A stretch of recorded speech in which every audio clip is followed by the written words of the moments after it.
Okay, we are back with our next chapter for Read Aloud. It's chapter 39, and it's called The Signal. Hurry, bellowed Cheeky O'Neill. We're running out of time. He and his men had spent the past few hours dragging jungle vegetation up to a lava pool near the top of a massive volcano that formed the center of Mollusk Island. Above them was the rim of the volcano's crater, smoldering like a cauldron nearly a quarter-mile across. This morning, the crater was belching steam, and O'Neill had seen it do that before. It gave him an uneasy feeling. Below them was the jungle. It was shrouded in the dense morning fog that covered most of the island, but dawn had started to redden on the horizon. In minutes, the sun's glare would fill the sky, and it would quickly burn off the fog.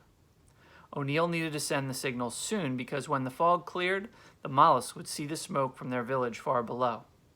O'Neill looked out at the vast dark sea, praying that the ship was still close enough to the spot when the signal and the sun came up. This was the only hope that he and the other three had of completing their mission and getting off of this island.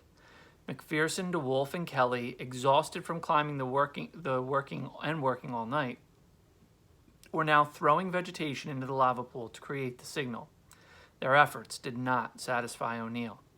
"Faster!" he shouted. He stomped over to the vegetation pile, grabbed a bunch of palm fronds in his huge hands, and threw them into the lava pool. A thick cloud of smoke billowed upward.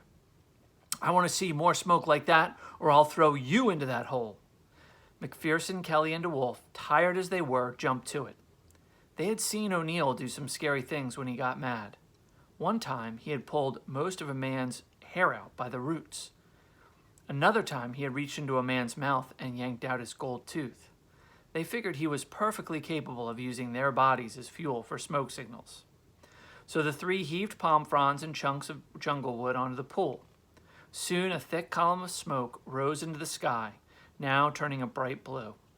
O'Neill grabbed a cluster of huge palm fronds and waved them around through the column, interrupting it. He stopped, then waved the fronds again, repeating this process over and over. The result was a broken line of smoke rising even higher, like dark thread stitched into the blue fabric. Suddenly, the ground began shaking, and O'Neill staggered back, almost falling into the lava. The main crater blew a huge blast of steam, and the men looked up and saw molten rock coursing down the hill like honey down the side of a jar, a thick finger of death pointing right at them. "Run for it!" said McPherson. "No," shouted O'Neill. He needed the signal a little longer and higher, high enough to clear the top of the mountain, long enough to be seen from any side of the island. He had no idea which side the ship was on. So for a second, the other three looked as if they might run, but the fire in O'Neill's eyes was hotter than anything the lava could produce, and the three men frantically threw the rest of the jungle plants into the lava as O'Neill used the big palm fronds to break the smoke into dashes. Up, up, up it rose. "All right," said O'Neill, "now go." The four men started down the slope and into the jungle, half running, half sliding down the ravine. But the thick jungle slowed them down, and the lava was gaining on them. They could feel its heat behind them. "We'll never outrun it," Kelly shouted. O'Neill glanced back and saw McPherson was right. The glowing wall of lava was gaining on them, igniting the jungle as it went, causing trees to explode in the flames. O'Neill looked around frantically. A few yards below, he spotted a thick, moss-covered log, the remains of what had once been a huge jungle tree. He stumbled down to it and, using his massive strength, spun it so it was pointing down the steep ravine. "Come on," he shouted to the other three. They stared at him, not understanding. "Get on the log, you imbeciles." McPherson and Kelly and DeWolf all climbed onto the log, their legs straddling it. The hissing and roaring of the walls of lava were right behind them. "Now hold on," said O'Neill, and he put his shoulders on the back of the log and lunged forward with all of his strength, the log starting to slide down the ravine, quickly picking up speed. And as it shot ahead, O'Neill managed to dive forward and wrap his arms around the trunk, hanging on for dear life. In front of him, Kelly, McPherson, and DeWolf were doing the same thing. The men screamed as the big log bucked and bounced and crashed through the thick jungle vegetation like a runaway buffalo. After a steep, terrifying 30-second drop, the men felt a violent jolt as the log hit a rock, flipping up on its end and catapulting them forward. They landed sprawling in a clearing, somehow still alive and somehow not badly hurt. From above them, they could hear the lava still coming, but they had enough of a head start now to outrun it. O'Neill looked up at the sky, now a bright blue. The The volcano had sent up a billowing cloud of ash and smoke, but above that, still clearly visible, was the dashed line of smoke he and his men had created. It was a clear signal, visible from a long way off. O'Neill smiled. He was sure of it now. The ship would come. And that's the end of that chapter. And again, the authors are very careful to not reveal who's on the ship, just more that there is a ship. Chapter 40 is called The Plan, and we are on another ship, the Lucy, which has Peter and Molly with them. The Lucy steamed into the Royal Victoria Dock in East London. From their side-by-side windowless cells, deep below decks, Wendy and Peter couldn't see anything, but they could hear the blasts of the ship's horn and feel the shudder of the docking maneuvers. Tinkerbell, far too tiny to be imprisoned by the cell bars, had already left the brig and was elsewhere in the ship, carrying out her particular mission.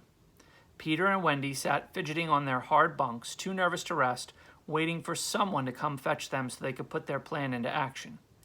They'd have plenty of time to discuss it. The question now was whether it would work. Finally, they heard heavy footsteps in the corridor and saw 2 crewmen sent down to escort them out, the same 2 burly men who had brought them to the brig. The men opened the cells and herded Peter and Wendy through the ship, one in the front and one behind. Peter and Wendy were relieved to note that the men didn't bother to tie or shackle them. Evidently, they didn't expect any trouble from children. When they reached the main deck, Peter saw that the night was falling over London. That was good. Darkness would help them with his plan. Both decks and docks were bustling, and debarking passengers and porters were pushing carts piled high with luggage. Most of the ship's traffic flowed down a long gangway from the deck to the dock, where Peter and Wendy spotted their welcoming committee, 2 London bobbies. As they reached the top of the gangway, Peter and Wendy exchanged looks. Ready? Ready.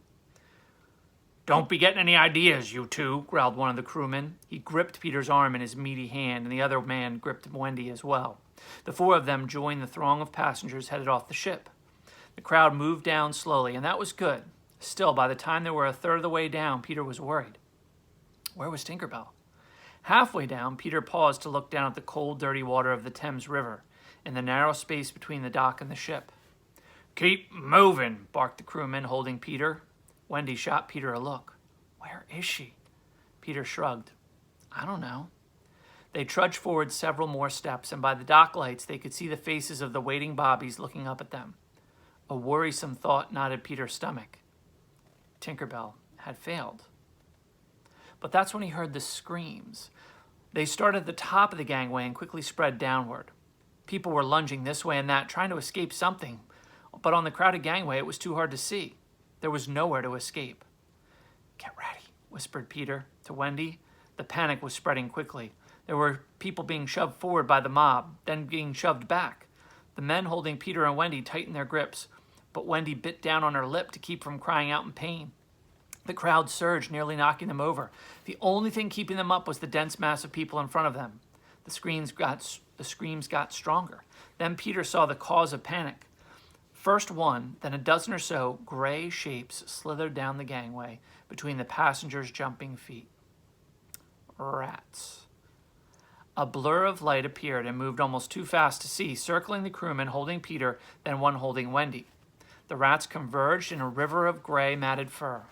Before the 2 crewmen had any idea what was happening, a dozen rats scurried up their pant legs.